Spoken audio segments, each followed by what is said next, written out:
नमस्कार दोस्तों। आज हिंदी के जो प्रीवियस ईयर क्वेश्चन हैं, आज हम उनको सॉल्व कराने जा रहा हूं दोस्तों। और आप लोग इसको पूरा वीडियो देखिएगा, लगभग आपको इसी में से लगभग क्वेश्चन फंस जाएंगे। उम्मीद है कि जितने क्वेश्चन हैं सभी सॉल्व कराऊंगा।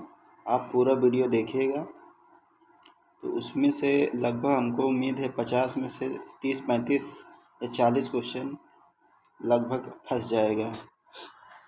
चलिए शुरू करते हैं दोस्तों। आप देखिए यूथ कंपटीशन का ये है, लगभग 2390 प्रश्न हैं। 2400 प्रश्न मानकर चलिए कि 2400 प्रश्न में से आपको लगभग उम्मीद करता हूँ कि 95% मिल जाएगा। और लगभग इसमें 28-29 चैप्टर हैं। आप जानते हैं ग्राम विकास अधिकारी में 50-50 प्रश्न आते हैं, 1/2 माइनस मार्किंग है। बाकी जितना क्वेश्चन पूछा हुआ है सभी इसमें दिया हुआ है। चलिए शुरू करते हैं। पहला आप जानते हैं पहला चैप्टर हिंदी वर्णमाला। हिंदी वर्णमाला से जितने क्वेश्चन पूछे गए हैं लगभग सभी को आप देख लीजिएगा। पहला क्वेश्चन दिया है, थोड़ा इसको बड़ा कर लेते हैं। पहला क्वेश्चन देखिए, किस समूह में सभी स्वर दीर्घ हैं? आप जानते हैं ई ए आई। ऑप्शन नंबर ए सभी दीर्घ हैं, क्योंकि ए आई ई ओ सभी दीर्घ स्वर के अंतर्गत आते हैं। विकल्प ए सही है। और अगला देखिए, किस समूह में वर्णों को चरण स्थान मूर्धा होता है? आप जानते हैं कि मूर्धा सा हो गया, मूर्धन्य सा, ई और टा और ठा, ये सब मूर्धन्य के अंतर्गत आते हैं। और क्वेश्चन नंबर तीसरा देखिए, और इसका सॉल्व भी देख लीजिए। मूर्धन्य के अंतर्गत सा हो गया, री हो गया, टा हो गया, ठा, मूर्धन हो गया, सा हो गया, ई हो गया, चा, छा, तालु, सा, ता, धा, दंत हो गया, आ, का, खा, गा, कंठ से होता है। का वर्ग का उच्चारण स्थान आप जानते हैं कि कंठ से होता है। कंठ से कवर्ग होता है, चवर्ग तालु से, और मूर्धन्य टवर्ग होता है, दंत तवर्ग होता है, ओष्ठ पवर्ग होता है, अंतस्थ व्यंजन यारा लावा होता है, उस व्यंजन शाखा साहा होता है। दोस्तों आप जितना रिवीजन करेंगे उतना ही मस्त है। अगर आप हमारे चैनल पर नए आए हैं तो ज़रूर सब्सक्राइब करना।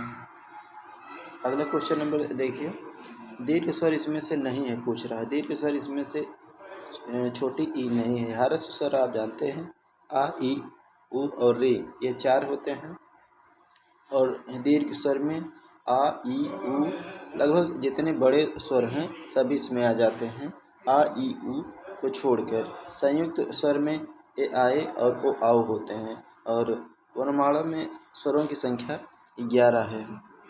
अब क्वेश्चन नंबर अगला देखिए, और जो सा है आप जानते हैं इसे मूर्धन्य सा कहते हैं। ये चा वर्ग का उच्चारण स्थान तालु है, सा का उच्चारण स्थान उस व्यंजन है। और यारा लावा को अंतस्थ व्यंजन कहते हैं, या लोअर में पूछा हुआ क्वेश्चन है। यारा लावा अंतस्थ व्यंजन है, उस व्यंजन शाखा साहा है, अदंत व्यंजन तवर्ग और ला और सा है, और तालक व्यंजन चा वर्ग और या और सा है। कौन सा अंतस्थ व्यंजन है? आप जानते हैं कि यारा लावा आता है, यारा लावा और वह आता है। और स्वर कंठ तालब कौन है? कंठ तालब आप जानते हो कि ए है। जैसे ए आए, ए कंठ तालब है और कंठोष्ठ आ, ओ, आओ होता है। और अनुस्वार का मतलब क्या होता है?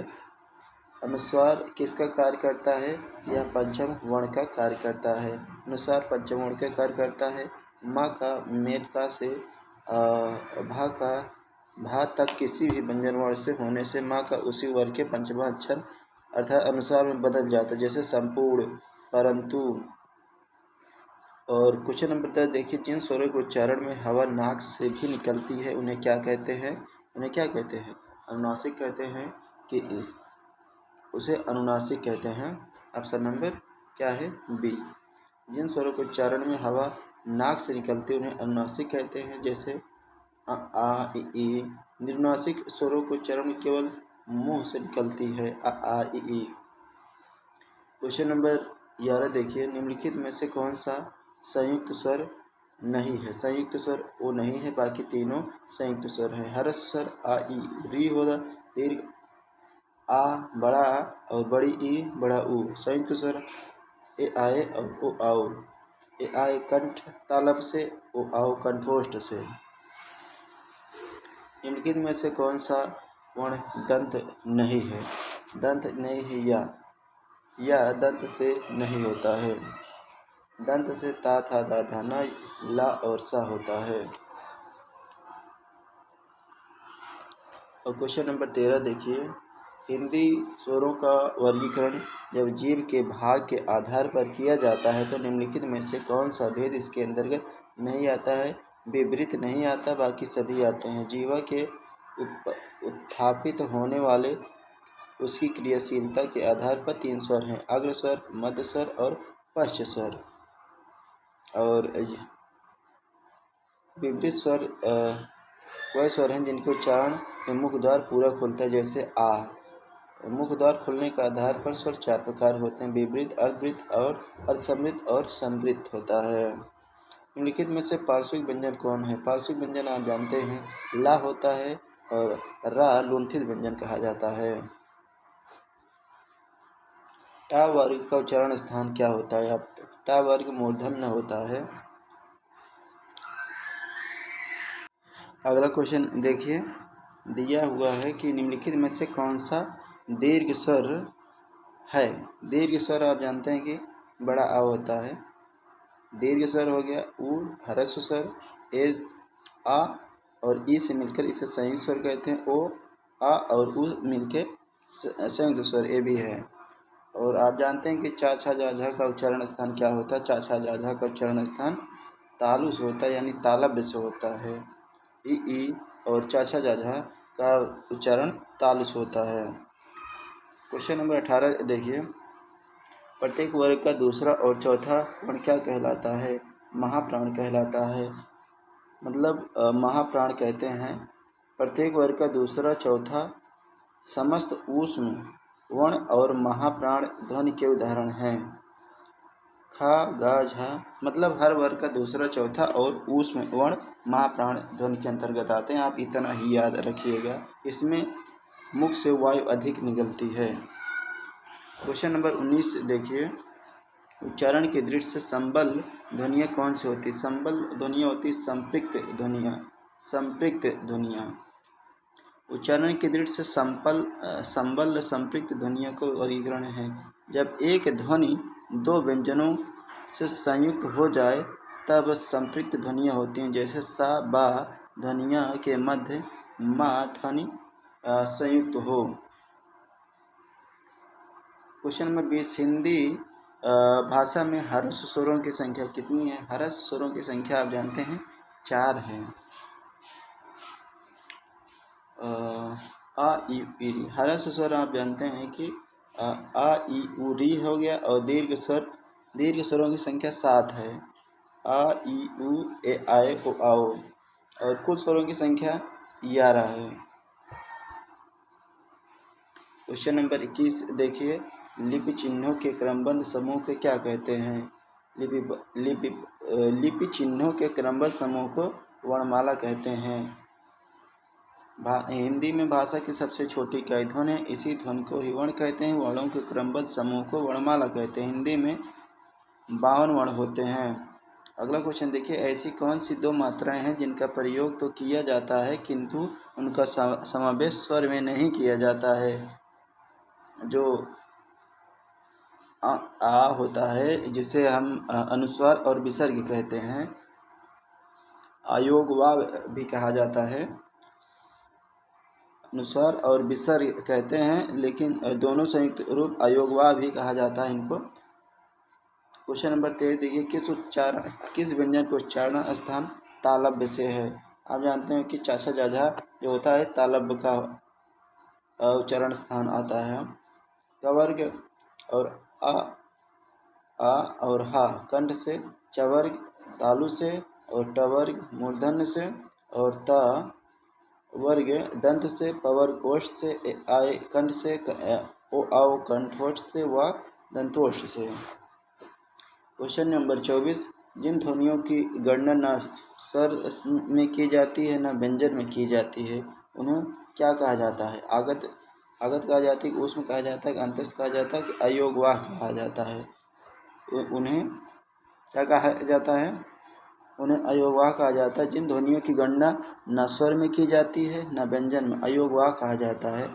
अनुस्वार और विसर्ग अयोगवाह कहलाते हैं। अयोगवाह का अर्थ है योग न होने पर भी जो साथ रहे, यानी ये स्वर और व्यंजन दोनों में उपयोग होते हैं। स्वर के आधार पर स्वर तंत्रियों के आधार पर व्यंजनों को कितने वर्गों में बांटा गया है? 2, जिन्हें हम सघोष और अघोष कहते हैं। स्वर तंत्रियों के आधार पर व्यंजनों को 2 वर्गों में बांटा गया है, जिन्हें सघोष और अघोष कहते हैं।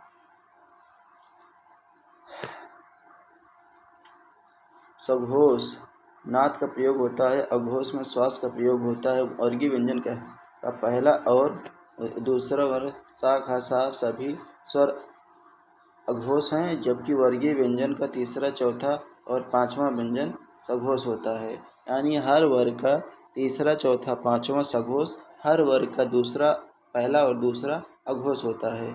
याद रखना दोस्तों। जिह्वा की नोक ऊपर के दांतों की पंक्ति के सामने वाले दांत के ऊपरी हिस्से के संपर्क में आकर वायु के प्रवाह को अवरुद्ध करती है। ऐसे उच्चारण स्थान को क्या कहते हैं? उसे वत्सर्य कहा जाता है। जिह्वा की नोक के ऊपर दांतों की पंक्ति के सामने वाले दांत के ऊपरी हिस्से में संपर्क आकर वायु के प्रवाह को अवरुद्ध करती है। ऐसे उच्चारण को वत्सर्य कहते हैं। व्यंजनों के अंतर्गत ना, सा, रा, ला आते हैं। इनमें से कौन सी देवनागरी लिपि वर्ण नहीं है? ग्रीवा ध्वनि जो है ये देवनागरी लिपि के अंतर्गत नहीं आती है। अगला क्वेश्चन 28, भाषा की सार्थक लघुत्तम इकाई किसे माना जाता है?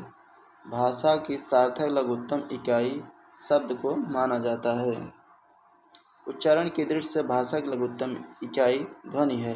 ध्वनियों के मेल से शब्द बनते हैं, लेकिन शब्द बनाने के लिए इन्हें सार्थक और अर्थबोधक की क्षमता से युक्त होना चाहिए। ध्वनि सार्थक ही हो जरूरी नहीं है। आ, का, पा, था इत्यादि ये ध्वनियाँ हैं, लेकिन सार्थक नहीं हैं। किंतु, कल, कब, कल, चल आदि के शब्द क्योंकि सार्थक हैं। क्वेश्चन नंबर 29 देखिए, किस स्वर के उच्चारण में दीर्घ स्वर से भी अधिक समय लगता है? आप जानते हैं प्लुत स्वर में। और क्वेश्चन नंबर 30 देखिए, प्रत्येक शब्द की वर्तनी के सभी वर्णों को उसी क्रम में अलग अलग दिखाना क्या कहलाता है? वर्ण विच्छेद कहलाता है। वर्णमाला में स्पर्श व्यंजनों की संख्या कितनी है? 25। कवर्ग, चवर्ग, टवर्ग, तवर्ग और पवर्ग के अंतर्गत कुल 25 व्यंजन हैं। और स्वर ए आए का उच्चारण स्थान आप जानते हैं कि कंठतालव्य है। और हिंदी शब्दकोश में का उच्चारण व्यंजन दिखाई देता है 6 में। क्वेश्चन नंबर अगला देखिए, क्वेश्चन नंबर 34, दंत वर्ण कौन सा है? दंत वर्ण सा है। और अनुनासिक व्यंजन कौन है? अनुनासिक व्यंजन मा है। आप जानते हैं अनुनासिक व्यंजन वर्णों का उच्चारण नासिका और मुंह से होता है। उच्चारण नासिका और मुंह से होता है। ला और सा का उच्चारण स्थान कहाँ से होता है? ला और सा का उच्चारण स्थान दंत से होता है। और स्वरों का जो उच्चारण होता है बिना किसी के सहायता से बोले जाने वाले वर्ण को स्वर कहते हैं। और कौन सा शब्द प्रत्यय और उच्चारण के आधार पर व्यंजन का वर्गीकरण नहीं है? आप जानते हैं कि पार्श्विक व्यंजन और ऊष्म व्यंजन, सघोष व्यंजन, उच्छिष्ट व्यंजन में से कौन सा प्रत्यय और उच्चारण के आधार पर व्यंजन का वर्गीकरण नहीं है। दिए गए विकल्पों में से प्रश्न व उच्चारण के आधार पर सघोष व्यंजन का वर्गीकरण नहीं है। सघोष जो व्यंजन है उसका वर्गीकरण नहीं है। नाद की दृष्टि से जिन व्यंजनों का वर्णों के उच्चारण में स्वर तंत्रियाँ यानी झंकृत होती है वह घोष या सघोष कहलाते हैं। ऐसी झंकृत नहीं होती है वह अघोष कहलाते हैं। क्वेश्चन नंबर 39 देखिए, जिन स्वरों के उच्चारण में 2 मात्रा का समय लगता है या हर्ष से दुगुना समय लगता है उन्हें कौन सा स्वर कहते हैं? उन्हें गुरु या दीर्घ स्वर कहते हैं।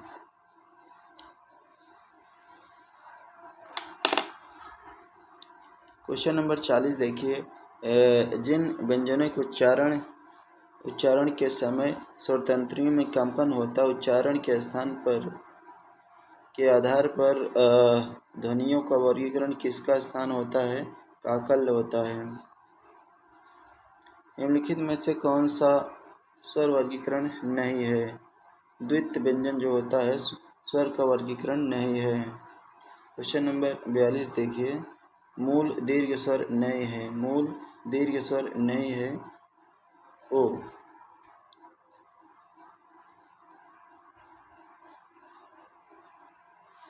ओ मूल दीर्घ स्वर न होकर संयुक्त है कि जिन वर्णों का मतलब अधिक ए आ और उ से मिलकर बना है दोस्तों। और हिंदी ध्वनियाँ कितने प्रकार की होती हैं? 2 प्रकार की। हिंदी में ध्वनियाँ 2 प्रकार की होती हैं, एक स्वर और एक व्यंजन होती है। मात्रा के आधार पर स्वर कितने प्रकार के होते हैं? 2, एक हर्ष एक दीर्घ स्वर होते हैं। जीवा के आधार पर कितने स्वर कितने प्रकार के होते हैं? जीवा के आधार पर स्वर 3 प्रकार के, अग्र मध्य और पश्च स्वर। अग्र स्वर के अंतर्गत देखिए कौन आता है? अग्र स्वर के अंतर्गत ई और ए आए आते हैं। मध्य स्वर आ आता है। इसको याद करने का तरीका है कि आप मध्य स्वर याद कर लीजिए, उसके बाद जितने पश्च स्वर हैं याद कर लीजिए। जो मध्य स्वर है इसी के अनुरूप लगभग सभी इसमें हैं और जो बचा है वो अग्र स्वर हो जाएंगे। और जिनका उच्चारण स्वतंत्रता से होता है और जो व्यंजन के उच्चारण में सहायक होते हैं उन्हें स्वर कहते हैं। ई और चाचा जाजा या तालु के अंतर्गत आते हैं। एक से अधिक वर्णों के मेल से बने को क्या कहते हैं? अक्षर कहते हैं या व्यंजन कहते हैं? क्या कहते हैं? अक्षर कहते हैं। एक से अधिक वर्णों से मेल से बने को अक्षर कहते हैं। अच्छा स्वर और व्यंजन के संयुक्त रूप को क्या कहते हैं? अक्षर कहते हैं। का ये सभी अक्षर हैं। निम्नलिखित में से दीर्घ स्वर कौन है? दीर्घ स्वर आप जानते हैं कि ई हो गया, ई ह्रस्व है, ए आ संयुक्त है। क्वेश्चन नंबर 50 देखिए, निम्नलिखित में से अंतस्थ व्यंजन कौन सा है? वाह। अगला क्वेश्चन देखिए, क्वेश्चन नंबर 51, अल्प प्राण व्यंजन कौन सा है? अल्प प्राण व्यंजन घ है। अल्प प्राण व्यंजन वह होता है कि जिसमें मुख से कम वायु निकलती हो और प्रत्येक वर्ग का पहला, तीसरा और पाँचवा यानी 135 आप इसको याद कर सकते हैं और 24 इसको दूसरा और चौथा। क्वेश्चन नंबर 52 है, घोष वर्ण का उच्चारण है। घोष का मतलब होता है हर वर्ग का पहला और नहीं, घोष का मतलब होता है हर वर्ग का तीसरा, चौथा और पाँचवा व्यंजन। तीसरा, चौथा और पाँचवा व्यंजन घोष होता है। जा इसमें घोष है। क्वेश्चन नंबर अगला देखिए, ओष्ठ वर्ण कौन सा है? ओष्ठ आप जानते हैं कि ऊ होता है। कर्ण से आ और का वर्ग और हा होता है और विसर्ग होता है। तालु से ई और च वर्ग और या और सा होता है। मूर्धन से री और ट वर्ग और रा और सा होता है।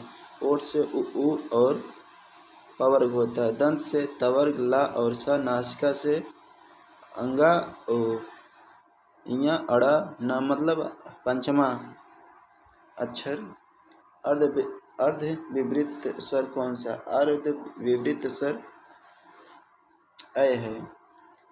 अर्धविपरीत स्वर अय है। मुख द्वार के खुलने के आधार पर स्वर 4 प्रकार के होते हैं। विपरीत स्वर जिन स्वरों के उच्चारण में मुख द्वार पूरा खुलता है, जैसे आ। अर्धविपरीत में मुख द्वार आधा खुलता है, अ, ए, आ, औ। अर्ध सम्मिलित मतलब आधा मुख बंद रहता है, ए, औ, और लगभग पूरा बंद रहता है, ई और उ। उसे सम्मिलित कहते हैं। जिसकी ध्वनि केवल मुख से निकलती है उसे क्या कहते हैं? निरुनासिक कहते हैं।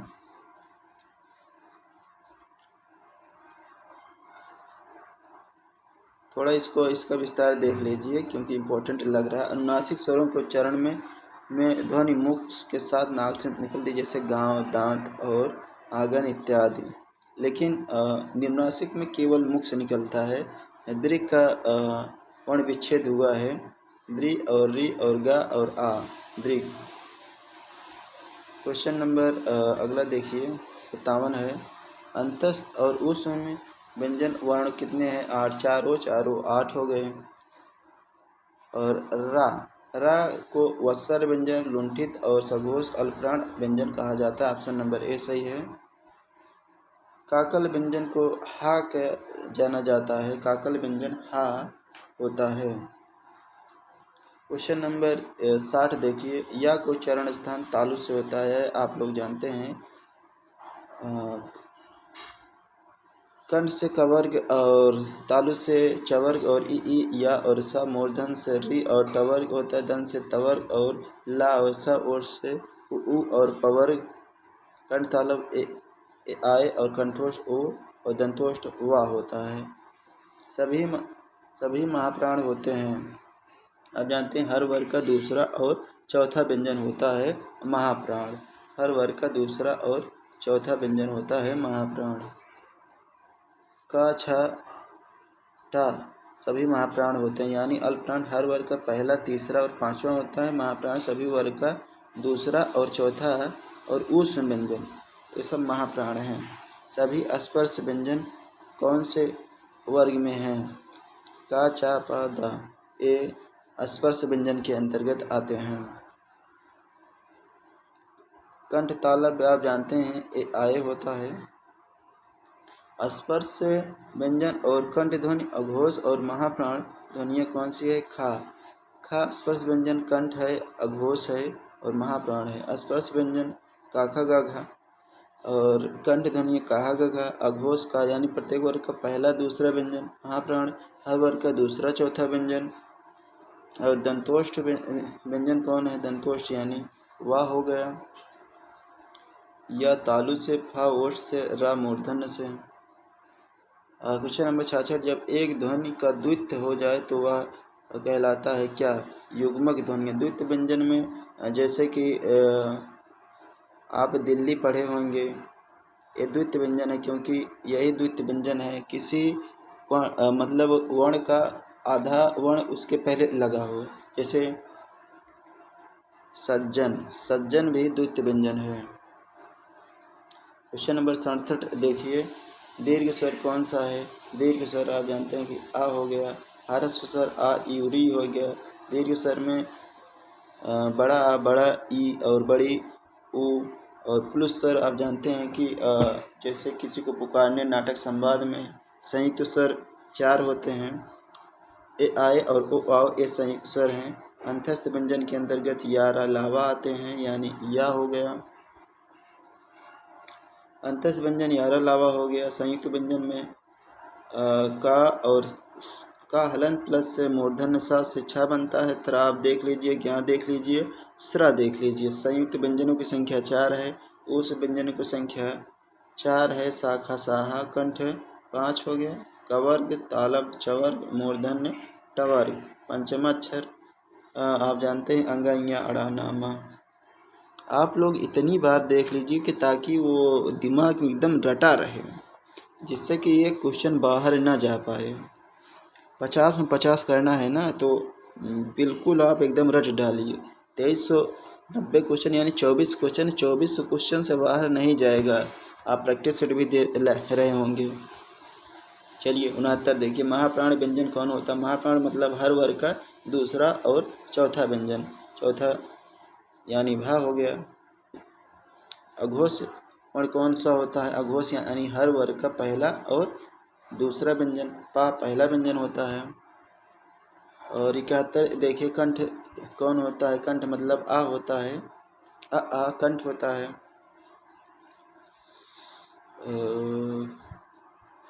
पाफा पाफा आप जानते हैं ओष्ठ ध्वनियाँ हैं, ओष्ठ ध्वनियाँ हैं। पाफा पाफा ओष्ठ, दंत ताथा दाधाना, तालब चाछा जाझा और कंठ कवर्ग। और अगला देखिए, दो व्यंजन जब एक साथ मिलते हैं तो क्या कहलाते हैं? उन्हें संयुक्त व्यंजन कहते हैं। वर्ण तालिका, वर्ण तालिका के अनुसार हर्ष दीर्घ और प्लुस स्वर क्या है? ये स्वर हैं। क्वेश्चन नंबर 75 देखिए, सघोष वर्ण कौन सा है? बा होता है। सघोष वर्ण हर वर्ग का तीसरा, चौथा और पांचवा व्यंजन सघोष होता है। ऊष्म व्यंजन शाखा साहा। 76 के ए। 77 देखिए, 77 हिंदी वर्णमाला में अंतस्थ व्यंजन कौन से हैं? अंतस्थ व्यंजन कौन से हैं? अंतस्थ व्यंजन यारा लावा होते हैं। चाचा जाजा स्पर्श तालब हो गया, यारा लावा अंतस्थ व्यंजन। शाखा साहा उष्म संघर्षी ज्ञात्र और छत्रंग, तो ये हो गया संयुक्त व्यंजन। हिंदी वर्णमाला में ऊष्म व्यंजन कौन सा? ऊष्म व्यंजन शाखा साहा होता है। और क्वेश्चन नंबर 79 है, हिंदी वर्णमाला में कुल वर्ण लिपियाँ कितनी है? 52 आप जानते हैं। इसको एक बार देख लीजिए। कवर का आप जानते हैं कि 5 होता है, चवर्ग 5, यहाँ तक 25 हो गया। अंतस्थ व्यंजन 4, ऊष्म व्यंजन 4, संयुक्त व्यंजन 4, अयोगवाद 2, द्विगुण व्यंजन 2 और कुल वर्णों की संख्या 52 और कुल वर्णों की कुल स्वरों की संख्या 11। मध्य स्वर किसे कहते हैं? मध्य स्वर आ होता है। मध्य स्वर आ होता है।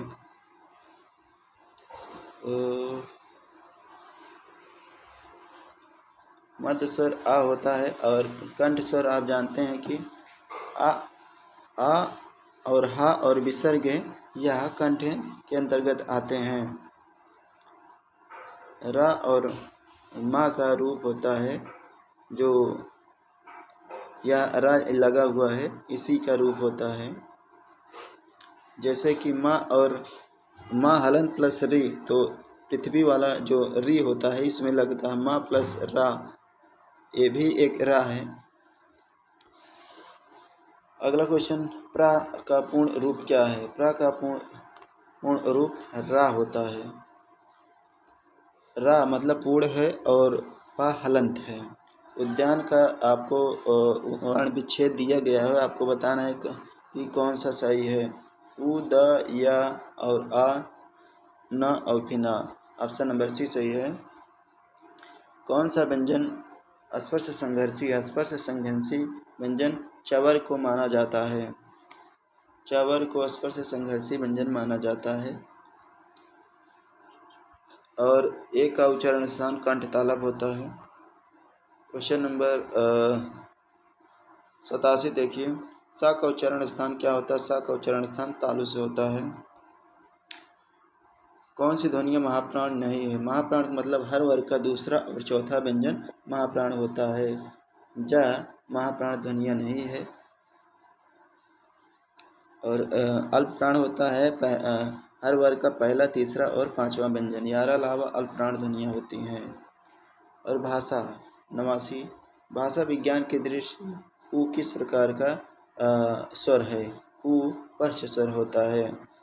भाषा विज्ञान की दृष्टि से जिन स्वरों को उच्चारण में जीभ के पश्च भाग कार्य करते हैं उन्हें पश्च स्वर कहा जाता है। जैसे आ, बड़ा आ, उ और ओ आओ, ये सब पश्च स्वर यानी समृद्ध उन स्वरों को कहा जाता है जिन स्वरों को उच्चारण में मुख द्वार लगभग बंद रहता है। ई और उ भाषा विज्ञान की दृष्टि से उ तथा उ पश्च समृद्ध हैं। अघोष ध्वनियाँ आप जानते हैं हर वर्ग का पहला और दूसरा व्यंजन अघोष होता है, यानी सा। जिन ध्वनि को उच्चारण में स्वरतंत्रीय कंपन उत्पन्न नहीं होता उन्हें अघोष कहते हैं। क्वेश्चन नंबर 91 देखिए, व का उच्चारण स्थान आप जानते हैं दंतोष होता है। व का उच्चारण स्थान दंतोष होता है और ओ औ का कंठोष होता है। छ का उच्चारण स्थान किस क्रम में आता है? का के बाद आता है। हिंदी वर्णमाला में व्यंजनों की संख्या कितनी है? 33 आती है। व का उच्चारण स्थान किसके अंतर्गत आता है? या अंतस्थ व्यंजन के अंतर्गत आता है। कौन ऊष्म व्यंजन नहीं, ऊष्म व्यंजन शाखा साहा होता है, लेकिन ग कंठ के अंतर्गत आता है। संयुक्त व्यंजन ज्ञ का उच्चारण स्थान जा प्लस या होता है। निम्नलिखित में से कौन सा स्वर नहीं है? कौन सा स्वर नहीं है आप जानते हैं? जो इया है, पंचमा अक्षर, यही नहीं बाकी सभी स्वर हैं। क्वेश्चन नंबर 98 है, निम्नलिखित संयुक्त व्यंजन नहीं है। संयुक्त व्यंजन नहीं है फा, बाकी सभी संयुक्त व्यंजन हैं। का प्लस सा, मूर्धन सा, ता प्लस रा, त्रा हो गया, जा प्लस या, ज्ञा हो गया, सा प्लस। आप इसको एक बार जरूर देख लीजिएगा क्योंकि ये भी पूछा जाता है। क्वेश्चन नंबर 99 है, कौन सा स्पर्श है, कौन सा व्यंजन संघर्षी है? संघर्षी व्यंजन हा संघर्षी, उसमें संघर्षी व्यंजन है। और सा का तालब कहते हैं तालु से, और रा का मूर्धन या मूर्धा से, सा का वत्सर व्यंजन या दंत मूढ़ या दंत से, हा का स्वरतंत्री व्यंजन भी कहा जाता है या कंठ के भीतर से बोला जाता है। और क्वेश्चन नंबर 100 हो गया, किस वर्ण को उच्चारण कंठ यानी तालु से होता है? क्वेश्चन नंबर बी है, ऑप्शन नंबर बी है ए। क्वेश्चन नंबर अगला देखिए, क्वेश्चन नंबर 101 है, कौन सा टवर के अंतर्गत नहीं आता है? आप जानते हैं टवर के अंतर्गत ताथा दादा के अंतर्गत ये आता है। क्वेश्चन नंबर 102 है, 102 क्वेश्चन नंबर है, संयुक्त स्वर कौन सा? संयुक्त स्वर आप जानते हैं ए आए और ओ आओ होता है। और महाप्राण कौन है? घा, हर वर्ग का दूसरा और चौथा व्यंजन महाप्राण होता है। याद कर लीजिए, जितना बार हो सके उतना बार इसको रट डालिए। और कौन सा व्यंजन पार्श्विक व्यंजन है? पार्श्विक व्यंजन ला को कहा जाता है और रा को लुंठित व्यंजन कहा जाता है, जिसके उच्चारण में हवा जीभ के पार्श्व यानी बगल से निकले।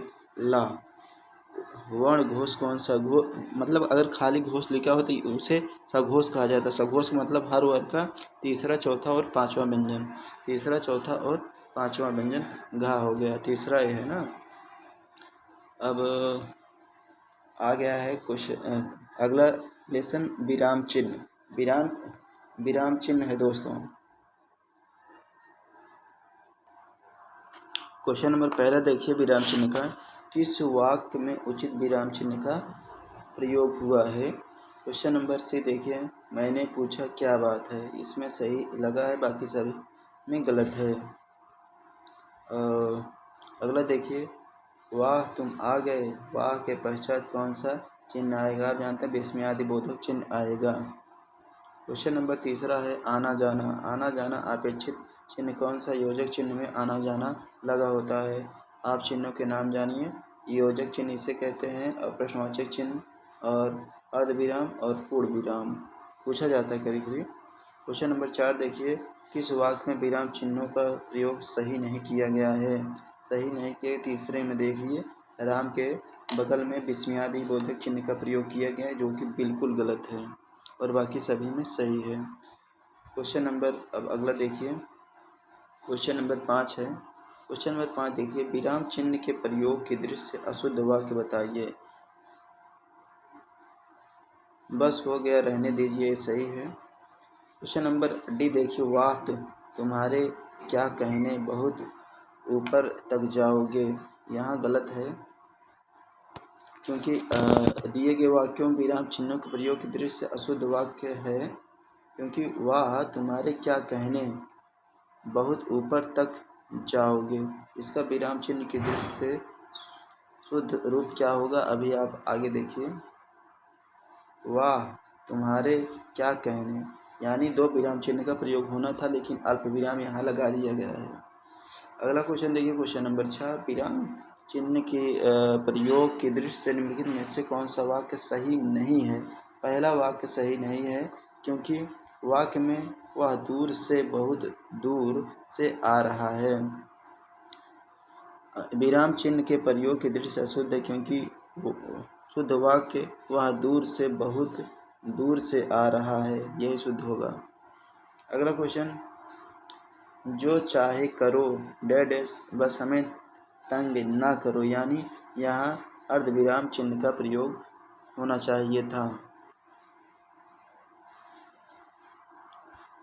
लेन देन, विरह मिलन, जड़ चेतन आदि शब्द युग्मों के बीच विराम चिन्ह का प्रयोग किया जाएगा, इसे योजक चिन्ह का प्रयोग किया जाएगा। लेन देन में, विरह और मिलन में, जड़ चेतन में योजक चिन्ह का प्रयोग किया जाएगा। आप देखिए, अनाप शनाप, लाभ हानि, विरह मिलन, लेन देन, जड़ चेतन आदि में जो बीच में लगा हुआ है योजक चिन्ह है।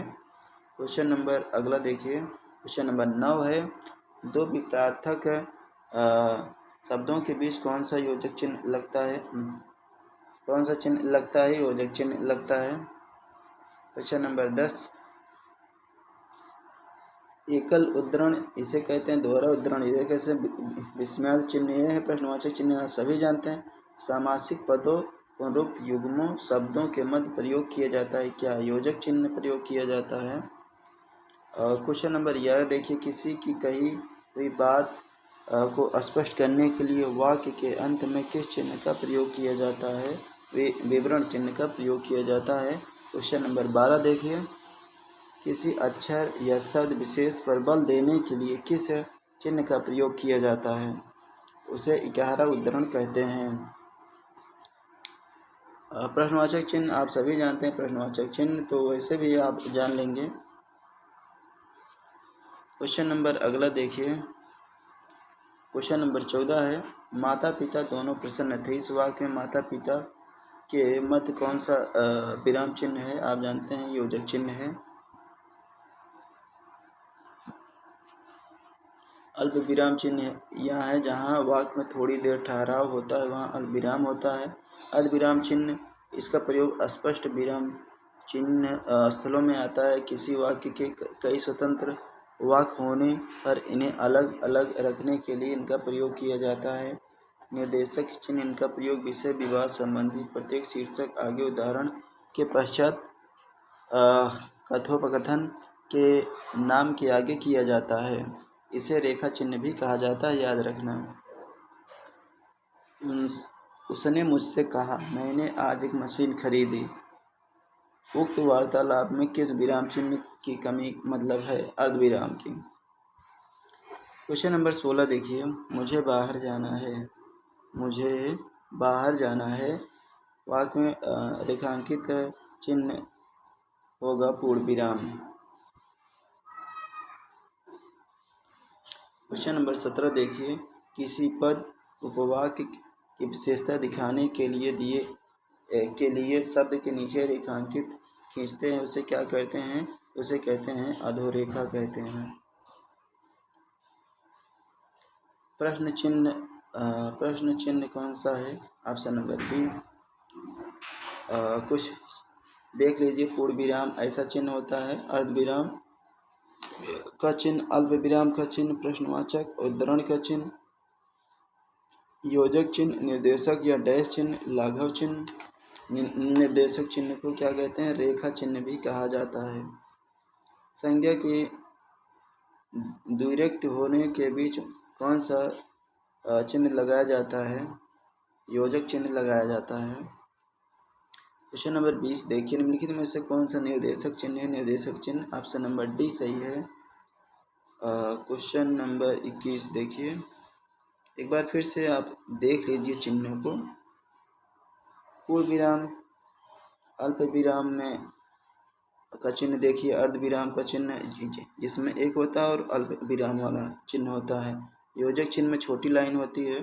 प्रश्नवाचक चिन्ह आप देखते हैं, विस्मयार्थ चिन्ह में एक लाइन खींच के नीचे बिंदी रख उठती, उद्धरण चिन्ह में एक इक्यारा है, दोहरा है, एक इक्यारा है। लाघव चिन्ह आप जानते हैं कि जीरो के रूप में प्रदर्शित किया जाता है।